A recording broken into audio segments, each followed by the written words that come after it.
Okay, I think this is all good. Hello, everybody, and welcome to episode 14 of the Movie Buffs. We have a lot to talk about today. But first of all, gents, how are you doing? Max, you're our guest. You can go first. Yeah, I'm still recovering. I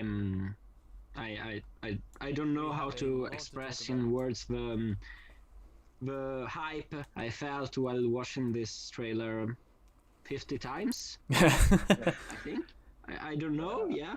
On multiple devices, I had at one point my phone, my TV, and my iPad all rolling the trailer because I was like, yeah, it's so beautiful. The music, yeah. How are you, Sean? Yeah, I'm good. It was kind of a busy day, because I was doing Real Talk Live last night, and the KC's internet went, or his power went, so we had to wait an extra hour. So that meant the stream didn't start till 3 a.m. my time. So I was like really tired. We didn't finish. I was watching, and it was nice to see KC being a ventriloquist. All the video. So KC's computer or his camera was frozen, so KC was just like this for the entire stream, and it wasn't moving. But I was on camera and talking, so that's the most important thing. Oh yeah, of course. I went to bed late, well, early in the morning, and then I got up, and then there was people saying online that the trailer was going to drop, or it was leaked, and it was online somewhere. So I was trying to actually stay away from it. But I suppose we can talk about it, Max. Like yesterday, we got messages from the official Snyder Cut account on Twitter. Yeah. So the official one, the verified one, and it asked us to be a part of this Zoom call tomorrow. Well, it would have been today, to be the first people to watch Zack Snyder's Justice League trailer. And I'm like, what? I thought it was a joke at first. I don't know how they picked us, but they said it was a small group of people who were chosen to watch the trailer. But then it didn't work out because the trailer got leaked, and then they had to move quicker and release it quicker as well. So they had to cancel. But it was still cool of them. They had the idea there. It's just the way things worked out. Maybe for the next trailer, because there's going to be one more trailer, they might do something similar. Yeah, if they're watching this, you're free to come back again. Yeah, we could. For the whole movie, maybe. Yeah. Drop it a couple hours early. You guys get to watch the whole thing, and yeah, it was. But it would have been cool. But still, we all got to see it anyway, so it doesn't really matter. But but Lewis had. I actually didn't want to tell him that I was on the thing. He told me, and I wanted to surprise him on the Zoom call, like. Sean's like, oh my god, I'm finally away from all these people, and then all of a sudden Max like, hey, I'm here as well. Oh, for God's sake. Well, it's better to be. It was cool that Max would have been there, so it would have been someone I knew. But imagine if it was somebody who you didn't get on with. You're just there like, yeah, I'm excited for this, but I don't like you. Yeah, like everyone's all happily reacting, but there's just one person who's just staring straight at your camera and just like, oh, this guy. I remember what you said back in 2016. Here's the screenshot. Breaking out into some huge argument while the trailer's playing in the background, but I'm sure nobody would have been paying attention because the trailer was pretty damn good. It was awesome. I mean, it was crazy. I was saying to Max just before we started, like I was like, okay, it's dropping at 5:15. I'm gonna get my lunch and then I chill and then I'll just watch the hype up to it. And then it's the same thing, as you say, oh, it's leaked early. I'm like, oh, okay. Now I just have to sit here for like 2 hours and wait, just so because you get the adrenaline, right? When like something this big's coming, and then I don't know about you guys, but I just lose my appetite as soon as I get hyped on something. So I'm sat here, I can't eat. I want to eat, but I don't need to. I want to watch the trailer, but it's not out yet. Yeah, but I had my day planned out. I was like, okay, I'll get up, I'll go for a run. I got till 5:15 because that's when it was going to drop here. I was like, okay, I got my whole day. I can sit down on Twitter an hour before and just chill and tweet and stuff. But then it was like Twitter was like everyone was just going crazy. Oh my god, it could drop at any moment. And I'm like, I want to go running, but I'm afraid to go running. I guess it drops early, and then it did drop early. So you just run on the spot for for hours. It was stressful. I mean, we're not even in the movie, or we didn't even make it. We're stressed out. You should ask for Barry's running device for the cosmic treadmill. Yeah. Oh, yeah. There you go. And you can run all the way back, stop the trailer from being leaked, be one of the first people to watch the new trailer. and then tweet happy about it days. first. Yeah, and tweet about it first, and just say stuff like, "Oh my god, you guys, you have no idea," and then just like string people along for an hour. Yeah. But before we get into the trailer, do you want to talk a little bit about some of the hashtags last night? They got some cool symbols beside it. So Yes, they so did. I was just after the stream last night. I was just going to bed and I just hopped on Twitter for a second, and I seen that people were using the hashtags, but then there was the Justice League symbol. I thought, wow, that's pretty cool. Because a few days ago, Jason Killar was tagged in a lot of tweets. People were saying, Jason, could you please maybe do something with the hashtags? It'd be pretty cool. Like, you know, WandaVision every week has the hashtag of WandaVision. That's pretty cool, and the symbol beside it. So yeah, that shows that they're listening to the fans. I thought that was pretty cool. And it makes the post look cooler, doesn't it? When you can just like have the symbol there automatically. So I thought it was pretty good. Man. Yeah, I thought it was pretty cool. But did you guys like that? Do you think it was cool to have? Yeah, I think it goes along with what you were saying about how it seems like people are listening, you know. I've got it's right, there you go. It's up on the stream now for anyone who hasn't seen it. It's that little JL logo. It was next to hashtag Snyder Cut. It was next to hashtag Release the Snyder Cut. It was next to Zack Snyder's Justice League. I think it was next to Us United as well. It was basically everything that got it. And Us United, Snyder Cut, Release the Snyder Cut, and Zack Snyder's Justice League. Yeah. Which is, I mean, that's pretty cool. I think it's, as you say, it makes you think that there are people who are literally listening and just saying like, hey guys, you know, it'd be cool. Yeah. And also one of the big things that it helps with is that it gets people to use the correct hashtag, because that's a problem. You see people say like, oh, Zack Snyder Justice League or Zack Cinder Justice League, and people, it's just like that little letter that gets everything the wrong way around. But the worst one is Zack Snyder's Justice League, but without the U. Yeah. So it's really you went all that way. You went so far, and that the second to last word you miss it. So yeah. But it's cool. This looks like the first step. So like, and we know, because Max and myself were going to be a part of it. They had planned something with the fans to do a trailer reaction. So that was cool. Then they had the hashtags. So there's obviously going to be more fan interaction coming. I don't know about you, Max, but they said they might try and do something in the future, or something if they can, and stuff like that. And so. I think that they will capitalize on this, because I think for the numbers. Sorry, I have to open the door one thing to my family. I'm coming. Sorry. Let them in. Yeah, they can all join. I'm coming. Yeah. But I think it was. But Lewis, it was cool. Yeah, no. What was one of the things I wanted to say? Oh yeah, that was it. I can't remember who posted it on Twitter, but somebody posted a screenshot, I think, of on the actual like HBO Max app or website or whatever. The trailer for that we just saw is obviously up live on there, and the description says like, the fans' wait is nearly over. Like, it just, rather than say like a general, oh, the wait is nearly over, it's directly saying that it's about the fans, which is, you know, I mean, essentially that is what this is all about. Well, one of the many things that this is all about. But it's nice that the focus there seems to kind of consistently be on the fans. And Jason Killar is obviously setting a great precedent for just actually kind of like listening to people online, which is, you know, it's like, hey, if you do all these nice things, chances are we're going to give you all our money. Like, well, not all of it, obviously, but we're going to give you a lot of money because we want to see this stuff. So, you know, it's a win-win at the end of the day. Yeah, but he made a big post as well last night about the Snyder Cut trailer's coming tomorrow. It's going to be big for the fans. So it's good, and it's good to have someone who you can interact with and you can tag and stuff. You know that he will see it, probably, you know, more than likely. But yeah, it was awesome, and hopefully more to come. But should we get into what we're all here for? I think we can. Oh god, right. So this is one of the things where this huge picture of Superman. All right, so I have all of these screenshots saved from the track, but rather than preload all of them into OBS and then just make invis at a time, I've just loaded in one, and then I'm selecting an image at the time. However, the last time with that Snyder Cut hashtag thing that I just put on, the image was really small by default. So as soon as I load in the Superman screenshot, just went, fucking took up the whole screen. I got the live here, and I saw in the corner the little thing, and then boom. It's just all of a sudden Henry Cavill's face is like screaming at you. So that might happen a lot. There might be a lot of image adjustments, but it should be fairly quick. I think pretty much there are a few shots that we've seen before, so I haven't included them. But we'll just get through it. I'm sure things will flow naturally. So the first thing that we get, arguably the the foundation of this trailer and the foundation of the whole movie is Superman's scream, which, you know, Zack at one point revealed that it awoke the mother boxes and, you know, sent out this signal that the Kryptonian has died.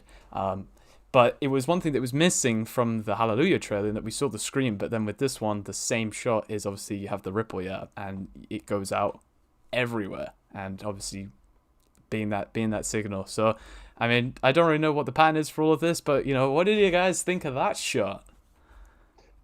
Yeah, it's awesome because isn't Superman, is his scream the one that awakens some of the mother boxes or something like that, maybe? Yeah, I believe so.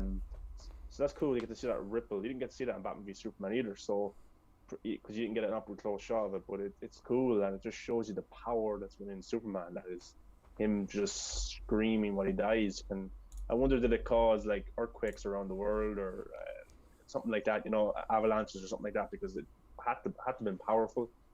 Cyborg was already created at the time, but I wonder, did that have an effect on like Cyborg's technology as well? I wonder, did it like interfere with him and give him some kind of an answer on that. pain and stuff like that? So yeah, but it was a cool shot. We're gonna get to see that again, and it was, the score as well was just really it felt like an event. It felt like this isn't your traditional movie trailer. It felt like, oh, this is Superman and he is dead, and this is what has happened. This is the occurrence of his death, Steppenwolf from Darkseid, and all these powerful beings coming to Earth. So yeah, I thought it was a beautiful shot. And do you guys like the aspect ratio? I actually was surprised at how really. I'm surprised that I thought it would be a little bit wider. It's actually more thinner, but you can see everything in the shot, and I think I like it. I do. I appreciate it because you see everything. Even the shot of Ben Affleck's Batman, you see the bottom, you see the top. You get to see over his head. You know, in an IMAX or in a traditional cinema, you'd have like that, and bits to be cut off it. But I thought that was cool also. Yeah, no, it was one of those. I think at first I was a bit kind of like caught off guard by it. I was like, whoa, okay, you know, that seems kind of strange, you know, the bars on the side rather than the top. I think it was when he was doing the countdown to the fandom trailer, and then I saw that shot of Superman walking up to his monument or whatever. That was like, my brain just switched. I was like, okay, that looks really nice. You can see so much more. You're not losing anything at all. And if you're watching on a huge screen anyway, you know, which you probably will be, you know, it's not going to be one of those ones where you feel like the bars on the side are noticeable. When you're watching on a normal 16:9 ratio or whatever, you're missing the top and the bottom anyway, and you're actually losing stuff from the frame, as we know. So yeah, no, as soon as I saw that one tease back then, I fell in love with it, and now especially with this trailer, yeah, no, I'm definitely, I never hated it, but I'm definitely on board with it, and I dig it a lot. Yeah, I think that especially this trailer really used all the screen that was there in the most perfect way. There are some shots, I think, some we kind of saw before, the ones with Darkseid, or the ones where you see the temple, the Amazonian temple falling down, are shots that would look okay in a more, you know, 16:9 frame, but like this, you can have the verticality that you lose a lot in normal movies, and it looks wonderful. If I can add something to what Sean was saying, the bit about Superman screaming and the earthquakes that might have happened. I was wondering, have you read, guys, the Final Crisis? I think the comic. Yeah, like years ago though. Yeah. In Final Crisis, spoiler alert, Sean, if you don't want. Okay, that's okay. Now, in Final Crisis, Superman defeats Darkseid by kinda singing. Okay. And the fact that the mother boxes here are awakened by a sound he makes while dying, it's really interesting. I wonder if maybe Snyder has something similar planned in the future for the I think it has the nice connection with the ending of Man of Steel as well, with like the climactic fight ending with his scream to signal a Kryptonian has died, and then again the occurrence here. But the fact that then propels the plot to trigger the mother boxes or whatever, and then for essentially the whole plot to kick off. And also one of the things that we know is the fact that in the film we are going to be kicking off with that scene. We, as as Batman v Superman begins, where Man of Steel ends, we're going to have Justice League pick up where BVS ends. So being able to just watch them all through without stopping, I do love that. So being able to just kind of start off the film in the first, the absolute first scene with essentially one of the biggest, most consequential things to happen in the entire movie, I think that's pretty badass. I was talking with some of my friends here in Italy about this, the trailer, and the keywords that were coming up the most were not, Superman, superheroes, but Lord of the Rings, mythology, stuff like that. This doesn't feel like a superhero movie. Like it is a superhero movie, but it feels like an epic movie, mythological movie. So sorry to interrupt, Lewis. Are you able to put the volume up a little bit on mine or Max? Oh, yeah. I don't know how it works. Maybe see it was a little bit low. Oh, okay, sure. I think I might have turned. Yeah, I think I had it down a bit low. Right, Yeah, it's up can now. talk louder if you want to. You can still hear us, but it's just a little bit lower than your one. Well, you guys are both nice and loud now. So awesome. KC's gonna die right now because his ears just get blasted out. Let me just. Yeah, exactly. But thank you for that. Thank you. That'd be really cool if they did something like that, Max. And but I just find it funny how people are saying right now, the actors and she's not comic actors and stuff like that. When you let have me- the Bat Tank and it's going to be in this movie from the Dark Knight Returns, and He's not comic book accurate, but when he is, it's copying the comic books, so he's not creating enough. It's that thing. He can do anything right for some people. If he does comic books, he is copying them. If he does creative, he doesn't understand the source material. Yeah. The goalpost keeps changing because they hate him. I've seen some absolute nonsense cut last week. And obviously, today's not the best day to be focusing on that sort of stuff. But I mean, as you say, it was the teaser that we got yesterday that obviously showed the Batman's War Machine, and then they're like, oh, the only thing he knows is the Dark Knight Returns, and then next thing you know is Batman doing something else. He goes, God, he just doesn't get Batman at all. You're like, you can't have both, all right? You just cannot have both. And I love people were giving out about, because I made a tweet how different it is. Like the aspect ratio is going to be 4:3. People were like, 4:3, that can't be right. You don't know what you're talking about and all this kind of stuff. And I said, Zack Snyder said it's going to be 4:3. And he goes, no, it won't be, because that's what they used to watch TV back in the old days, 4:3 and all this. And I go, oh, okay. So the trailer comes out today and it's in perfect 4:3. And I'm like, okay. And interesting enough, I know it's built into the kind of story, but you don't hear any complaints about aspect ratio with WandaVision, and which changes several times an episode. And I haven't heard any complaints about Falcon and Winter Soldier supposedly getting an R rating as well. Yeah. None of that. But hey, Zack, if you want to do something, screw you, man. Yeah, that's crazy. But let them off. We'll enjoy it. And yeah, they're gonna watch it anyway. Yeah, and they're driving up the volume. They're tweeting his name. They're tweeting, Justice League. They're tweeting all this stuff. You're just making our lives easier because the more traffic that this gets, the more likely people are listening and going, hey, all right. Yeah. I don't know if you saw one of the Collider guys, not saying which one, made 2 tweets today. One with a cropping of Lord of the Rings. Oh, yeah. Saying how Snyder would make the Lord of the Rings, and it was a square with the 2 big statues in the river scene. Yeah. And another was saying something like... I don't know. You can really capture a story by cropping off the sides. Yeah, cropping off the sides.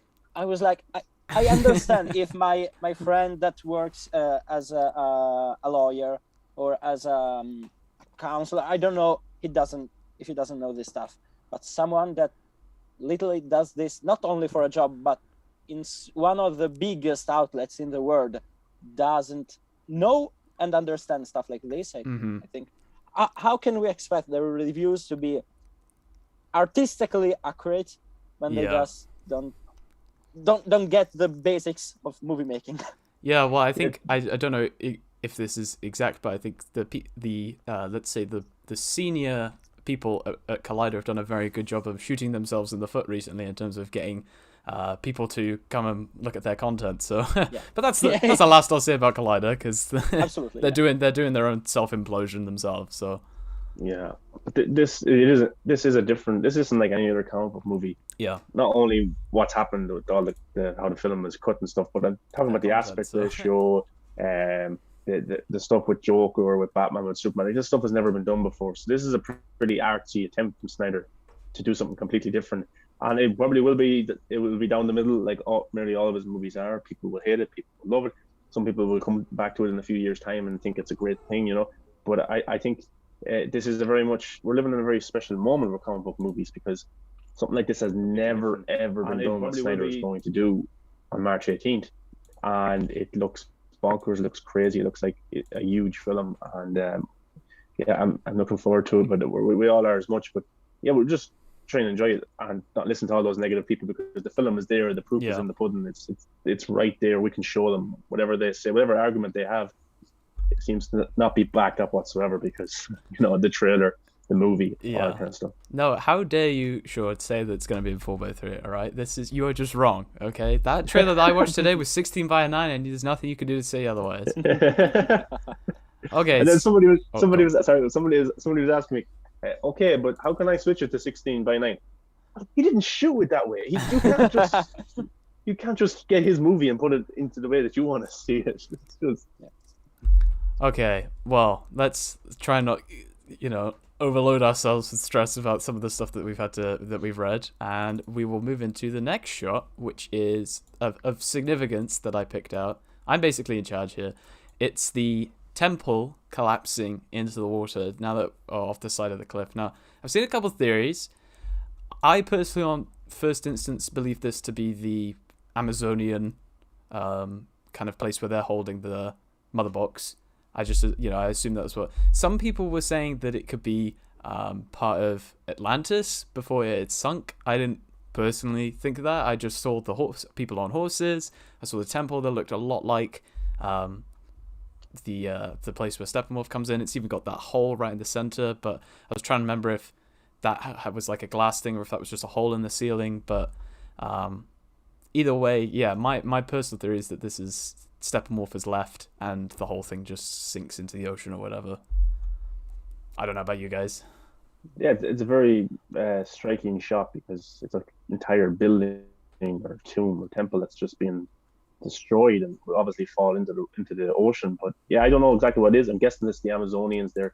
It's part of that battle, and that battle looks absolutely huge with Steppenwolf.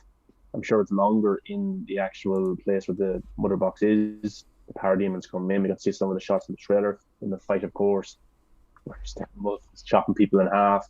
And then this seems to be part of it. So this sequence seems absolutely huge. I just thought it was a very striking shot, and especially with this 4:3 aspect ratio, you literally will see the top of the frame is the building falling, and you probably see it in one shot fall into the ocean, which is pretty awesome, And yeah, I just think it's cool, and Steppenwolf looks fucking badass. It really does. But yeah, I don't know what it is. I have no theories myself. I just think it's part of that Amazonian battle. Let me.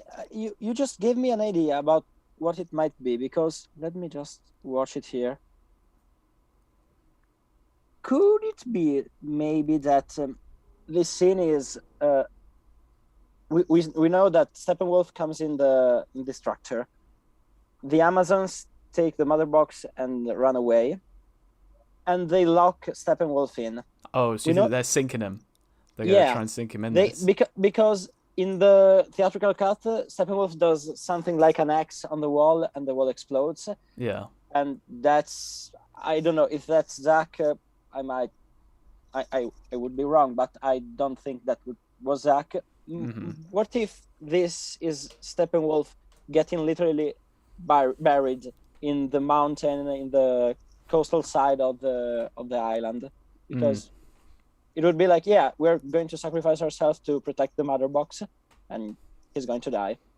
Yeah, and then and then they'll I'm assuming there'll be some kind of calm before the storm, and then someone's probably just going to get an axe straight through their, fucking head. It would just be this like peaceful moment, and all of a sudden this axe, flying out of nowhere, someone gets decapitated straight up, and he's climbing up. I mean, yeah, I think you're right actually. I think you're definitely. I think you could be onto something there.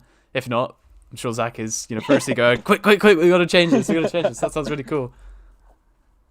Yeah, it's a cool shot. It's on the side of that kind of land of the island.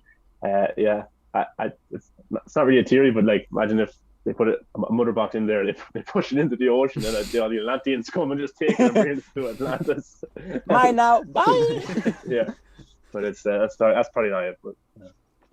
It's cool though. I think I am subscribing to Max's theory there. I really do think that they've just gone fuck it. And then in the theatrical cut they've gone, oh, that's probably like a whole sequence of this whole thing collapsing. Because if you think that VFX isn't finished when Joss or whoever, is doing this scene, it's probably like, let's just get him to cut through the front door. That would be way cheaper than finishing the VFX of this whole thing sliding down, him coming back up and whatnot. So yeah, there's no, even in the theatrical cut, there's no massive set pieces, of action. Yeah, it's all kind of tight knitted. It's nothing major. A lot of it is character interaction and close up and stuff. So he probably did. If they could have finished if they wanted to put them on, maybe he just didn't like the shots, but it would have took a lot of work to finish those shots. Maybe they just didn't have the time and the money to do it. Back in 2017, that's why they left a lot of that stuff out and just reshot simple action stuff. Yeah. Well, I think that some action scenes are interesting in the 2017 Justice League, like when Superman holds Batman and Batman later goes, something's definitely bleeding. That's an action piece that. Yeah, I think the Heroes Park fight was probably the best thing about the theatrical cut, and I think absolutely. I think on YouTube it's insane. I think the fight's got like 150 million views or something like that. It's just, for some reason, it's just hugely blown up. But it did have the moment of him turning to see Flash and the Speed Force, and it's like, okay, well, we haven't really kind of had any conversation about whether this Superman actually knows he can do that. He just did it. So I don't know if that appears in Snyder's cut, which I'm sure it does. I hope there's a bit more to it. But it was badass nonetheless. That's all we care about. Yeah, exactly. So, next up on the docket, what do we have? We have our first look at Nightmare Batman, and I believe it's fairly, at least to me, I thought it was fairly clear throughout the trailers when you could exactly tell what was additional photography or not, because everything's kind of handheld. We know that Fabian wasn't there for the additional photography. It was all shot by Zack, so I'm guessing he's just got his camera and he's doing it all, and it's this fairly kind of closed environment where they're just looking at the nightmare world or whatever. But yeah, it was nice though, because it felt, again, this is the thing, like, that you guys have been saying, this doesn't really feel like a conventional superhero movie. So when you have this moment of, oh, we're in this apocalyptic world or whatever, or Earth has been completely destroyed, and here we just have this little meet cute moment between Batman and Joker, and you just got this up close handheld camera just to kind of really ground the whole thing in light of all of this destruction going on behind. Like, I thought it was a really nice way of doing things, even if it is only kind of enforced because of budget and time and COVID and stuff like that. But yeah, he's still looking great. Back in the suit, Ben, looking fantastic. Yeah, I think he looks kind of better than he did in 2016. I don't know, his body type now maybe suits the suit better. He wouldn't have been lifting as much weight, eating as much high protein every single day. But it just kind of, it suits his face. But yeah, it's you can tell, of course you can tell, but the addition of photography, as you said, and it looks so different as well. It's probably not going to be in massive scale in terms of the 2016 one, but again, for Justice League in 2016, he did shoot some. I'm guessing he shot some Nightmare stuff. Oh, so I hope so. Might look, I'm fairly sure he has. I hope he has. Yeah. So I'm saying it might look different. Them scenes might look different to the ones he shot lately. Because a lot of this stuff will be close up ones, probably character interaction. But yeah, this shot him just stepping out is it's badass. Like in this Mad Max like world, it looks crazy. Yeah, that's those shots that we saw, the new Nightmare scenes, kind of make me wish that perhaps in, I don't know, Zack Snyder's Justice League 2, maybe, Amir Mokri could come back as director of photography, because Man of Steel had that handheld style. Mm-hmm. So maybe if Zack doesn't want to do the director of photography even in that one, having him back would be a nice, return to the. Well, hey, Fabian's been on the show, so we're legally obligated to say that Fabian should be the director of photography for all Justice League movies. So After this trailer, Fabian should direct everything. Yeah, this trailer sold me. I was already sold. He's a master, but this trailer sold me on the majestic feel he wanted to bring to the movie. So yeah, I don't think that there's anything better that could have been done with this movie. But yeah, what you say does raise an interesting point. If he does get greenlit to do a sequel, who does he go to? He's got a very, very, very good selection of cinematographers and DPs that he can bring in. And they're all fantastic. They're like, what kind of vibe do you go for? I probably would. I don't know. You can make a case for all of them. I would argue that Fabian would probably be most appropriate, given the fact that he's done Justice League, so that kind of consistency for a trilogy. Perhaps. That's absolutely true. Yeah. So I don't know. Yeah, it's a good point as well, because the cinematographer for Man of Steel was different, but again, that was a different story, different characters at different points in their lives. Batman v Superman was more of a darker story after what happened in Metropolis, what happened with Superman and Zod, and Batman's kind of arc. So it looked like a more of a darker film. This one, of course, is getting the league together, so we see the Justice League era of these movies now and how it should look, and we also are getting a good look of how the Nightmare world should look. So if Fabian was to do all 3 Justice League movies, it probably would make sense, because this is the look now of the way the world is. And we also see Fabian's version of the Nightmare world. So, of course, he's brilliant at what he does, so why not bring him back for all 3 Justice League movies if that happens. But I'm glad he's getting it just shows how beautiful this film can look compared to 2017. Especially if maybe HBO Max allows Zack not only to do Zack Snyder's Justice League 2, but maybe 2 and 3 back to back. It would make sense to have the same cinematographer to conclude the saga and cut down the costs. So they could if they wanted to move forward, they could probably shoot Justice League 2 and 3 like back to back. And one like Zack had planned to do for 1 and 2, but it sounds like he did shoot a lot more than just one movie for this one that we're going to see. So he was already thinking ahead. But yeah. And I do like the idea that this is something I meant to say earlier when we talked about how the film's going to be received. This is, from the looks of things, this is just Snyder at his most Snyder, right? So I think the people who don't like him are probably not at a very high odds of being swayed, but the people who do like him are gonna love this film more than anything else, because this will be completely unrestrained. And the idea that he's sneaking in elements that he was putting in saving for 2 perhaps and putting them into this one, if there's any nightmare stuff that he was going to have come forward, a lot of people know what he had in store for 2 and 3, but the idea of him kind of sneaking in as many hints to that as possible, we've seen the teasers where we've seen like Aquaman's trident and Wonder Woman's shield, and people can guess what that implies, but the likelihood of him actually directly inserting stuff into this and us getting to see that, even if nothing comes of this from future sequels, I think people will be well fed. I hope. Yeah, a lot to break down over the years. But, God, the breakdown of this film is going to be insane. It's going to be like we're going to be here for like 2 days straight just talking about the first hour. Yeah. This Batman shot means this. This. Imagine if there were anyone crazy enough to do throwing it out there. Zack Snyder's Justice League minute by minute review. I have no idea how someone could do that, but yeah. If you think about it, right? If you're thinking like, okay, we're gonna do minute by minute, we'll do 1 episode a week. You gotta be there for like 4.5 years. Yeah. It takes him so long.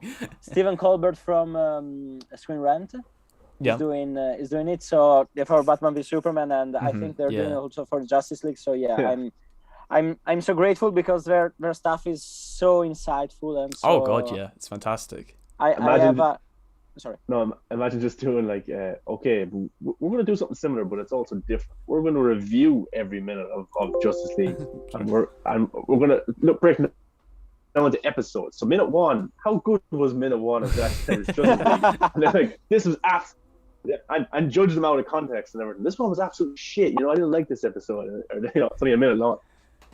But if you, I mean, yeah, it's just like you think if it takes you like 4.5 years doing one episode a week, and then each episode's like 10 minutes long, you'd be a broken person by the end of it. I mean, hopefully we'd know something more about the Snyderverse going forward, just to give you hope to carry on going. But yeah, good luck to anyone who does venture deep into that. And we will venture into our next interesting shot of Steppenwolf communing with Darkseid, I believe. And Darkseid is one tall-ass motherfucker in this shot. I'm guessing there's an element of it being projected. Obviously, as he's coming out of the monument, but like I can't. If you, it's absolutely hilarious if you've got Steppenwolf, who's this like beastly villain, awesome spiky armor, and then the general, like his boss's advisor is like 3 times taller than him. I mean, Jesus Christ. One thing I did notice about this shot, in terms of chronology of where it occurs in the film, I believe if you look quite closely on the monument that Darkseid's coming out of, you can see a square kind of design on the back, implying that he's already got a one Mother box that we saw in the theatrical cut when he gets them and he like inserts them in. So for anyone out there who, I might just spoiled the entire film for you because I've worked that bit out. That's it. That's all I know. I can work out one little thing, but that's it. But yeah, I mean, he's, intimidating as hell. And in this, I don't know, hologram thing that he's communicating through, there's like fire and sparks coming off of him, and we also do see Steppenwolf in full armor as well, which we will get to in a little bit because he will not be wearing said armor in a little bit. But what do you guys think? Are you saying they're not in the same room in that shot? I think Darkseid is somewhere else, yeah, and he's communing through this monument or whatever. Yeah, it looks weird. Yeah, because it doesn't look like it's an actual person or thing standing there. It looks like it's being hologrammed or something. Yeah, it's like his weird top half is coming through. He doesn't have any legs. Yeah, some kind of lava magma. Yeah. Kind of zoom call. Because you can see the sparks below, and he seems to be made by those sparks. So I don't know. I really love how Steppenwolf that is in finally is really threatening. I love how he kneels before Darkseid and has to take off his armor because it gives you the level of he's strong, but there's an hierarchy that is really deep and really explored.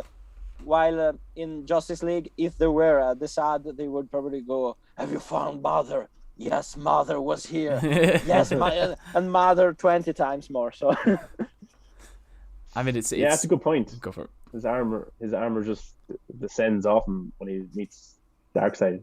Yeah, that's cool. We know his armor is basically this kind of essentially organic thing that reacts to its environment. So, is it doing it out of like respect for Darkseid, or is it fear? Like, is Darkseid controlling it? Perhaps, just like waves. Steppenwolf's maybe chatting some shit back to him, and he just waves a hand, and all of a sudden his armor starts coming off of his body, and he looks like, I think somebody in the chat just said he looked a bit like Deadpool, but we'll get into that in a little bit. But it's awesome. I'm very hyped to see Darkseid. I really am. I think just this shot alone, as you say, that hierarchical, Steppenwolf is awesome, but he still bows before the advisor of Darkseid. And like, if that's what he does to the advisor, what does he do to Darkseid? Fucking hell. He sounds terrified as well in the dialogue. He's saying like, "My lord, this world will fall." He sounds like he's shitting himself.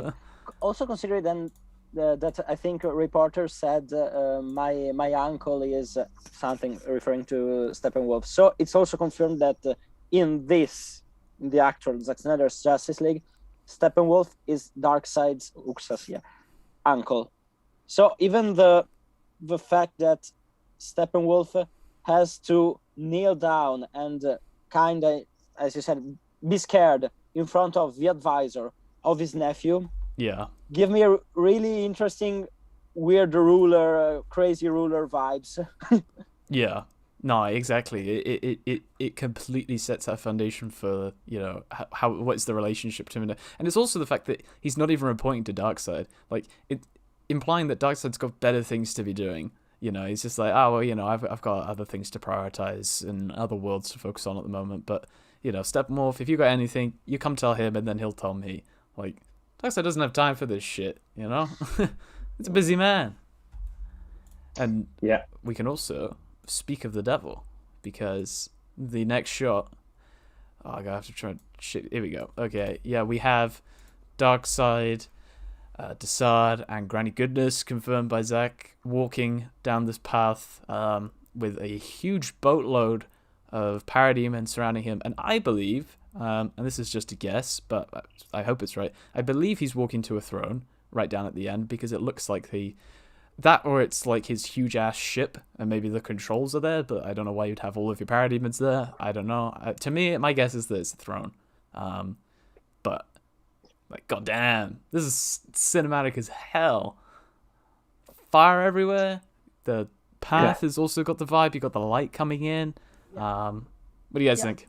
Well, if I can go, Sean, my what I'm thinking here is, how can you crop this shot to something less?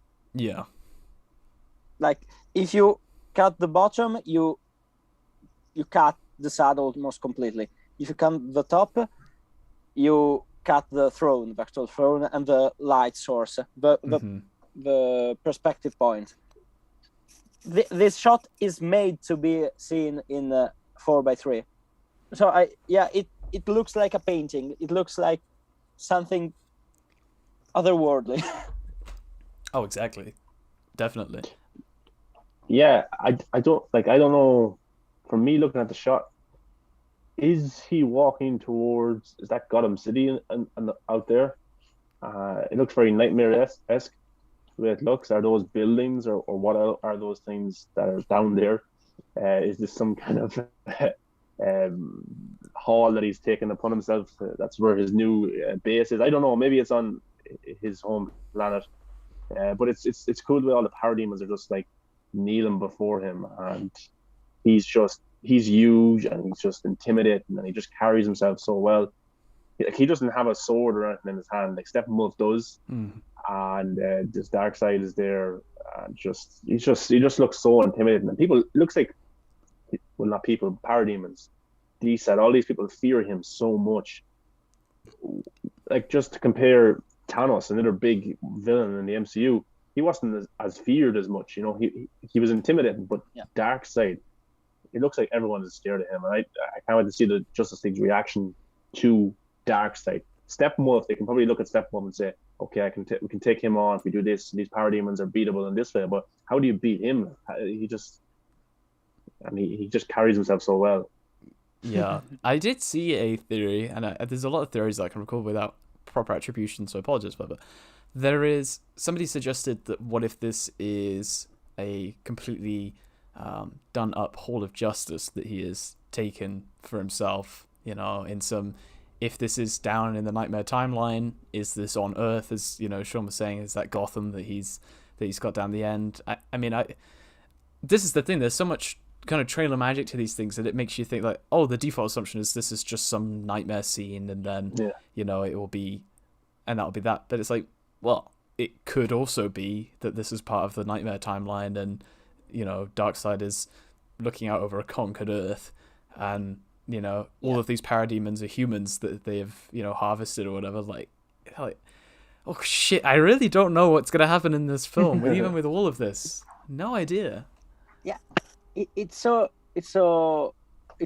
It's so great to watch a thriller like this, even though we have been fighting for it for years, and we've seen storyboards and photographs, and we've heard interviews and stuff like that, and yet we have no idea what half of this stuff is, or where it is, or what the purpose is.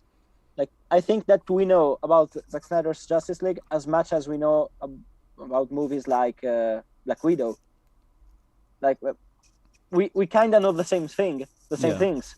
Yeah, we know like a lot of characters and we know some plot points, but like I think the biggest wake up for a lot of people was that War Machine reveal that Zack did of like, oh yeah, like yeah, he's got a fucking tank in this, and everyone's like, what? And then they kind of start clicking. A lot of people said, no, it didn't mind. I was just like, I have no idea what is in this movie now. Like it's making me question. Like I just thought like, okay, I can see the plot points of, you know, how it's going to start and fighting for the mother boxes, and then have this, you know, standoff at the end, and but then everything else I'm completely clueless, and these trailers are just like, yeah, you don't know shit, but that's great, and it's a 4-hour movie, so yeah, keep you entertained for a long time.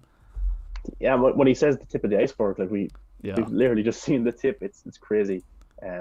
It's like we've seen so much trailer, so much still, so much behind the scenes stuff, but we haven't seen any of this stuff. A lot of this stuff in this trailer, so all the stuff is in the movie. So this movie is bigger than I think anybody anticipated. And it's crazy. It's crazy to think, and I can't wait to see everything in context. Yeah, I think Max mentioned it earlier about how something your friends were saying about the Lord of the Rings vibes that it kind of gives off, and I really think that kind of the choir at the beginning of the trailer with Superman scream, that was very like first thing that came to me was Lord of the Rings, and like I haven't seen the movies in ages. The music is really Lord of the Rings like. It has that vibe, and seeing that music with this shot like this, if you showed me this and I wasn't a nerd like I am, I could have wondered maybe this is Sauron, Mordor, walking through his throne. Yeah, the lighting is similar. The stance of a big guy at the center is there. It gives off that feel. It's amazing. Sorry. It is. So this is the next shot, and we kind of alluded to it earlier, of Steppenwolf a little bit naked with his armor slowly coming off of him. And then obviously we see, if you look right as the shot gets to an ending, you can see as he starts to bow, his armor starts coming off even more. So, and we were talking about this like 5 minutes ago, but like, damn, like he looks fucking crazy. And like, I don't know why part of me just kind of assumed off the top of my head that the fixtures on his head were basically just constructed by the helmet to look kind of crazy, and for some reason I just didn't picture like them actually being part of his head, but I fucking love it. It looks so great, and it also makes sense as to why, as we've seen in trailers, why they move around a lot, like to I'm guessing for defensive purposes or just to show that his suit is and he's alive. Like fuck yeah, of course it makes sense for it to be a giant part of his head, but he looks fucking creepy as hell. Yeah, I do love that it's a part of who he is, and already it's like the one in 2017 was just so cartoonish. This one, we still have yet to see him talk. So I hope, the 2017 version there was no real emotion in anything that he said. So I hope at least with this one there's emotion in his eyes and his facial expressions. But all together it looks more intimidating. It looks good, and it looks like he has some badass action sequences. So Steppenwolf, we've all been sleeping on Steppenwolf for a while because we think, oh, Darkseid, this big baddie, but Steppenwolf pretty brutal as well, and this may be his last hope. Like, I don't know what his motivation necessarily is. Does he just want to impress Darkseid, or is he has some greater plan to get this power to overthrow Darkseid? Maybe. I can buy into that. Yeah, that's really interesting because I think Ray Fisher called the Sad the Deceiver. So maybe the Sad is trying to make Steppenwolf go on a suicide mission of his own to eliminate a political threat to his, domain on Darkseid. Perhaps, I don't know. But about this shot, I really like the Deadpool parallel because he really looks like he was burned and mauled and cut. He looks like a weary soldier that's is scarred all over his body. Definitely. So yeah, it's an incredible design. To think that in the 2017 cut he had an helmet that he took off and he was like bald. That scene was so weird at the end when the helmet drops. Yeah, but I mean, it's just I really do like that idea of like him being just extraordinarily damaged and hurt, and that you could easily see that build into a motivation to be like, I don't want to be like the bitch here. I don't want to be the guy who's going off and fighting all your battles for you. I want the power of the mother boxes for myself. And then, yeah, I mean, hell yeah, I'd love to see that. And then you've got some great dynamics within all of your villains, and the idea of Darkseid trying to trick him or manipulate, whether he manipulates Darkseid at all, to be like, yeah, go send him to Earth. There's literally no problem there. There's nothing to worry about on Earth. Hell yeah. Yeah, I wonder, like, so like Steppenwolf is Darkseid's uncle, isn't he? Is that what is? Yes. They're related. Like, how could it, like, I bet you it doesn't go down too well for Steppenwolf that he's like the oldest probably of all these. Yeah. And he's working for his grandson or his nephew, sorry. Yeah. That can't go down too well, and he has so much power over him. So I think that's a bit of Steppenwolf's side motivation. And maybe Darkseid, who seems like a cunning character, a sleazy character, can spot that straight away, and maybe it's more of a suicide mission for Steppenwolf than actually conquering the mother boxes. Maybe Darkseid thinks that he's going to fail anyway.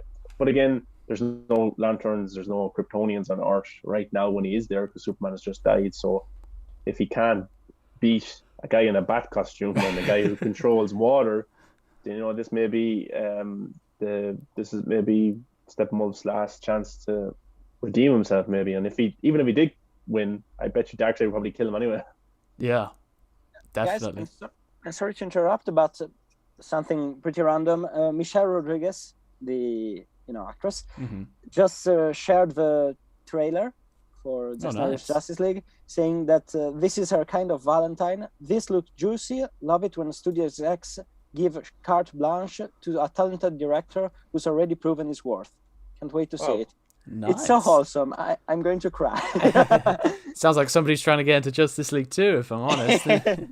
It's amazing that even did you see the Iron Sheik, the former WWE wrestler, legend? He even tweeted, "Where's my fucking Snyder cut?" or something like that. And then even the actress who plays Black Canary in Birds of Prey, Jodie Smollett, yeah.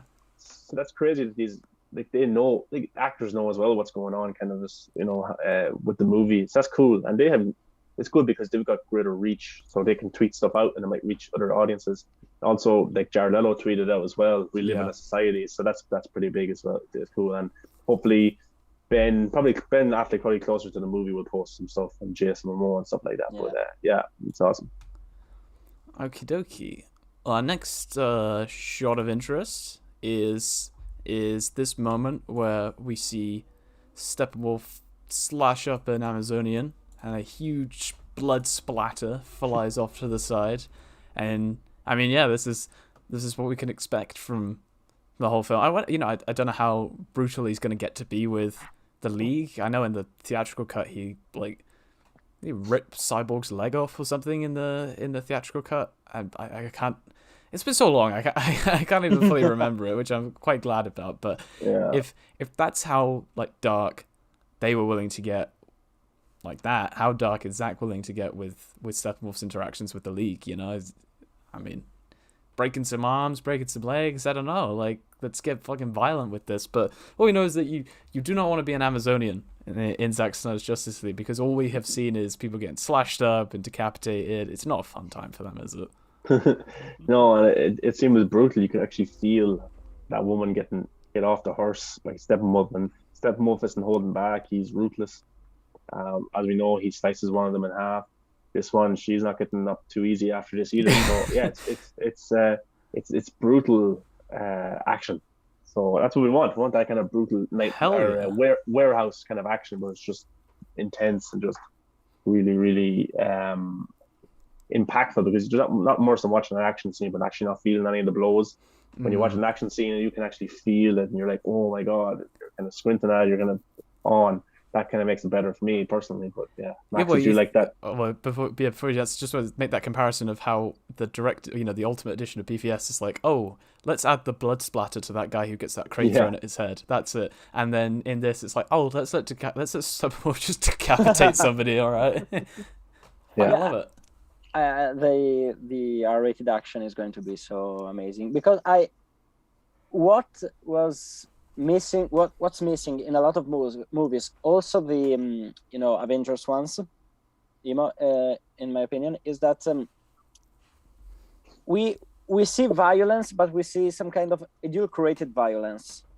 We see the heroes beating up the ugly alien, and then the alien faints.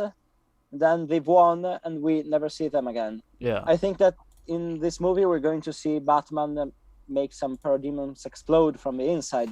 Yeah. I wouldn't be surprised if we saw some grenades in their stomachs. I think that the on the contrary, they say that Snyder copies the comics too much. I think that the War Machine is not going to have rubber bullets in this scene. I think that it's going to have explosive rounds, maybe, but not rubber. Yeah, I can't wait to see how they handle not only the action, the violence that Steppenwolf has against the heroes of the good guys, but also that the good guys have against the parademons. Yeah. Unlike the Justice League, that's green goo. Well, yeah, that's weird. Well, we saw in that teaser from the second teaser that Zack did when he's shooting the paradigms, they're just fucking exploding. Yeah. Rather than just like, oh, I've been hit by this energy beam and now I'm dead. It's no, this thing would just blow you in half. Like that's what we want to see. Batman with his expert marksmanship, blowing some fuckers up. Him in a giant fucking tank, blowing people up. Like that's exactly what I want to be seeing, and it makes sense. If you look at how he struggled to, contribute to fighting Doomsday. Now he's in a situation it's like, oh, well, the best thing I can do is take out all these parademons. And I cannot wait for the life of me to see the nest scene, with all these cocoons everywhere. Like, that is going to be dark as hell. I seriously hope that that's just, unadulterated darkness, because that's going to be creepy. Like, seeing people, like alien vibes when they're all wrapped up and, like, hell yeah, that's what I want to see, Yeah, it suits the narrative of the story. Exactly. It's a brutal story. It's hard hitting. There's a lot at stake. So, of course, violence has to be the same. The dialogue has to be the same. There's a lot going on, and it doesn't make sense to have the violence toned down when the story is actually really serious. So, yeah. So next up, we've got a shot of Aquaman fighting Steppenwolf in Atlantis. Whatever, not protecting the mother box. Sorry. The scene was like all right in the theatrical cut, but I mean, again, I have a feeling that we're in for a treat of Atlanteans kind of receiving the Amazonian treatment, getting slashed up and maybe blood in the water and stuff like that. But seeing an extended fight scene between these two guys would be pretty cool, especially as it's on Aquaman's home turf.